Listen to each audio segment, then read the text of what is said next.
perfect game to beat a Utah team that's won 5 in a row. F on the relocate, but you see Royce O'Neal right with him. Curry hit a 3 anyway.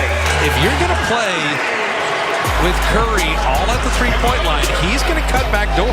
Steph, an open 3. Curry running teardrop, big shot. Steph one more time for the advantage. Good!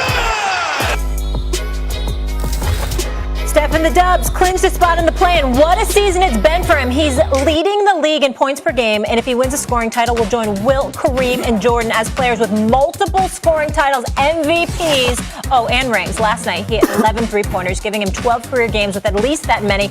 All other players in NBA history combined have 14 such games. He's hit 63 three-pointers in his last 5 games, and he's heated up as the season's gone on. Since the All-Star break, he's had 21 games with at least 30 points. That's the most for a player after the break since Kobe Bean Bryant had 22 in 05-06. Max Kellerman, would you say Steph right now is the most dangerous player heading into the playoffs?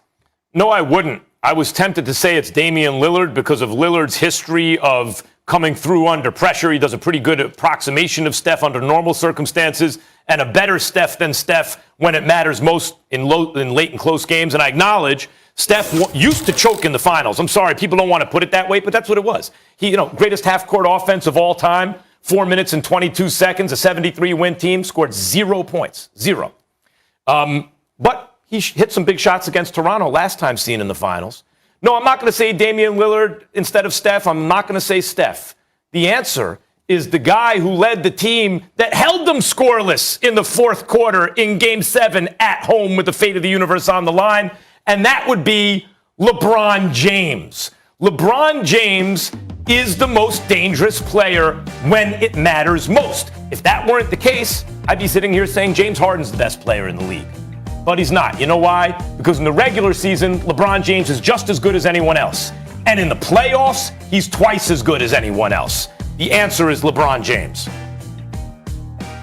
But see, Max, it's different this year. We have the play-in tournament. We have one-off situations. And while I would argue LeBron's one of the greatest playoff performers of all time, in a one-off, one-game situation, you do not want to see Steph Curry coming into your building. You especially don't want to see him when he's this hot. And so while I think the Lakers are making it into that top 8, because I don't see them losing twice in a row at home, I am really concerned when Steph Curry comes in a one-off situation. The Warriors are a flawed team. I don't think they're making a run in the postseason. In a 7-game series, maybe Steph gets white hot once, twice, 3 times. Probably doesn't overcome. But man, watch out at Staples Center next week if that's the way that goes down.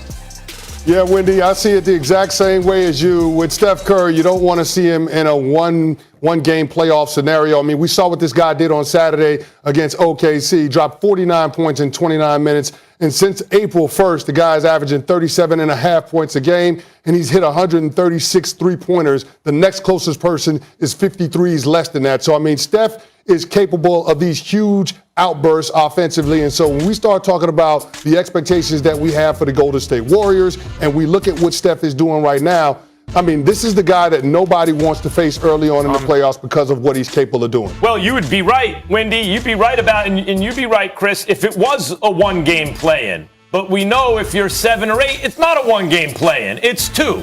So, yeah, Steph Curry or Damian Lillard could bounce the Lakers in that first game. Then the Lakers, you think, are also going to lose a one-game set to one game to the Grizzlies or Spurs? It ain't going to happen. Not when they have LeBron James. He'll never let it. And then they're going to start to get into playoff series. And you know what?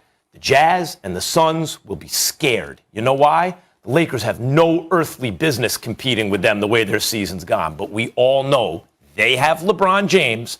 He's better than everyone else. And I want to read something to you guys real quick.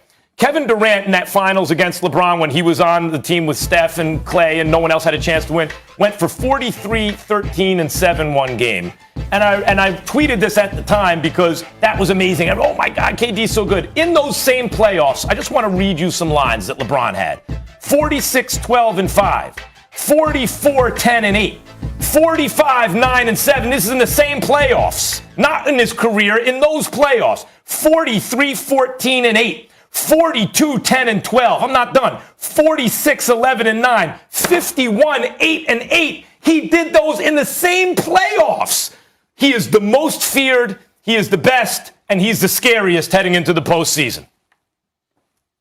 Yeah, I think LeBron has had some of the most impressive series in the history of losing teams. If you go back to the 2009 conference finals, he had one of the greatest performances for a losing team ever. 2015 finals, he arguably should have won the finals MVP. It's hard to do that as a team that loses in 6, but he arguably should have won it. And then after Durant came to the Warriors, he averaged a triple-double in one of the finals that he lost to him. There's no doubt he's a beast to overcome. The difference, Max, is that in all those situations, he was 100% healthy.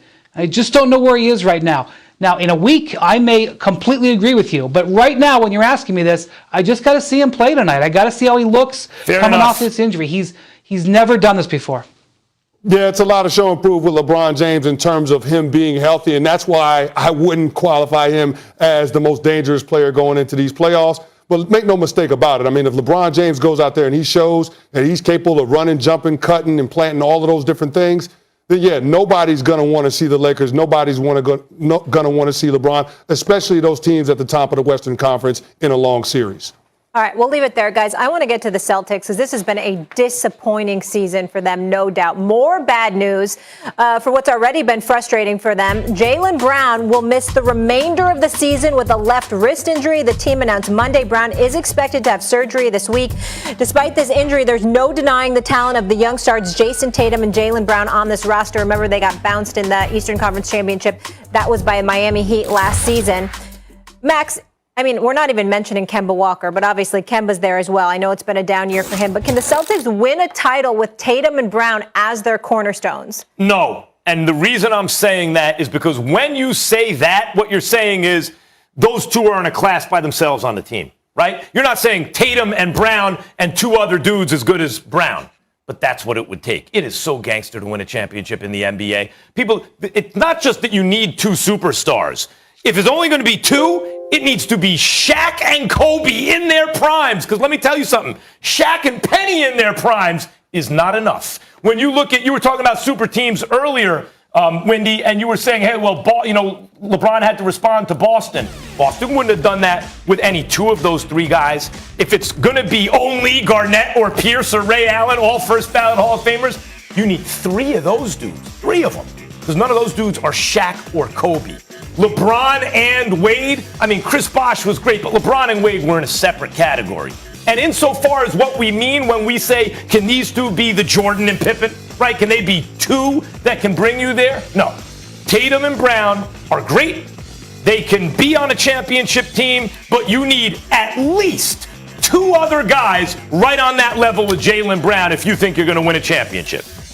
Well, Max, you're wrong about that. I mean, the Boston Celtics with Tatum and Brown have made the Eastern Conference Finals 3 of the last 4 years. So, I mean, those guys have shown that they're capable of getting that team to that point. Now, we're talking about competing for championships. Yeah, you have to have the right supporting cast around them. But, I mean, just looking at what those guys are currently, the leap that Jaylen Brown has made this season, being able to set career highs in points per game, assists per game, three-point percentage, like all of those things matter. He's had 4 40-point games this season. So Jaylen Brown taking that next step, coupled with Jayson Tatum, who's an all-NBA type of performer, yeah, they absolutely have enough in those two guys to be cornerstones for building a championship team. There's no question about it in my mind. We've seen what this team was capable of doing in the past years. Now, they've underachieved a little bit this year because they've missed so many games with players out due to injury. So I can understand why they're falling short of expectations coming into this year. But make no mistake about it, these two guys, from a talent perspective, have the stuff that it takes to be able to build a championship contender around them. You know, the challenge for them is you look at the rest of the East and there's just some beasts out there. I mean, you look what they've got in Brooklyn and you figure that team's going to be together for the next few years. You look at Giannis and his age and he's got a great supporting cast. It's going to be tough to overcome them. You know, you look at Philly, Joel Embiid is entering his prime. And Ben Simmons, whether they keep him or they look to move him, that's going to be a difficult team to overcome. So part of it isn't just you're judging what they can do as a team. Part of it is you're judging what their competition is, just in the Eastern Conference. Now, the crazy thing about the Celtics is they've done the hard part. It's extraordinarily difficult to draft star players and to develop them. They've done it. They did it in back-to-back drafts. They got these two guys. They've turned them into stars, and they've got them under long-term contract, and Jaylen Brown's actually on less than a max. And they play the perimeter, which is a demand position. So, and you could argue that the Celtics have done brilliantly with what you have to do, but they haven't done a great job in team building. And so that's why this offseason is going to be vital for the Celtics if they want to join the ranks of those other teams that are at full throttle. In the words of Jay-Z on The Takeover, and a lot of people get this wrong, guys, and think Nas got him on Ether. No. Jay-Z won that, believe it. That's a hot take. But in the words of Jay-Z on The Takeover, that's right. I love it. That's right. We don't believe you. You need more people. See, like when you just went through, see those guys who are getting, the beast is really, the East is really a beast right now and all that. You could just point to teams with 2 stars that are better than Tatum and Brown. Tatum might be able to be a number 1 option on a championship team. His offense is that special. And Jaylen Brown could certainly be on a championship team, maybe as the second best player, but you need more people. It's not enough because neither one of those dudes is KD or James Harden. There are levels to this, right? There are levels. There's a hierarchy. And just because you're great doesn't mean you're as great as the other guy. When you're talking about the cream of the crop in the NBA, if you're saying, can these 2 guys do it? They have to be not just first ballot Hall of Famers. They have to be next level great. You know, who wins the championship? Who does it? Michael Jordan, LeBron James, Kobe Bryant, Magic Johnson, Larry Bird. Those are the guys who do it, especially if you're only going to say, I'm going to give him this one crime partner. And those guys, as good as they are, not quite enough. Real quick, Wendy, the Utah Jazz probably didn't like hearing you say that because that's what the Jazz are trying to do right now, what the Celtics are going to hope to do in the short-term future. Every 10 years or so, a team does it. Every 10 years or so, the Pistons or the Mavericks do it with one great player or just a bunch of really good players. The other 9 years, it's LeBron and Jordan and Kobe. Wendy, we only have like a minute left, but how much of this is on Brad Stevens? He's been there since 2013. It's very hard to evaluate Brad Stevens. This has not been his best year. He'd be the first to tell you that. Their team has been decimated by COVID. And also, they've just had an enormous amount of talent walk away from that team for nothing in return. Al Horford, Kyrie Irving, Gordon Hayward. You can't just lose all of that talent and not feel it. And what Max is describing is their lack of help and big-time support is without a doubt affected by that personnel. So I think Danny Ainge needs to do better, Brad Stevens needs to do better, and they need ownership to commit. This team has not always pressed it as a big market team. They got out of the luxury tax this year, which I kind of understand why. They're not a great team, but they need to spend with the likes of the Knicks and the Celtics and the Lakers if they're going to do it. What are the Lakers going to do tonight? LeBron against the Knicks? What do we think, fellas? Knicks might take them. Okay. It's a win. It's a win for the Lakers. A win for the Lakers. We're not going to see the king take back his crown. I cannot wait for that game. We'll break it all down tomorrow.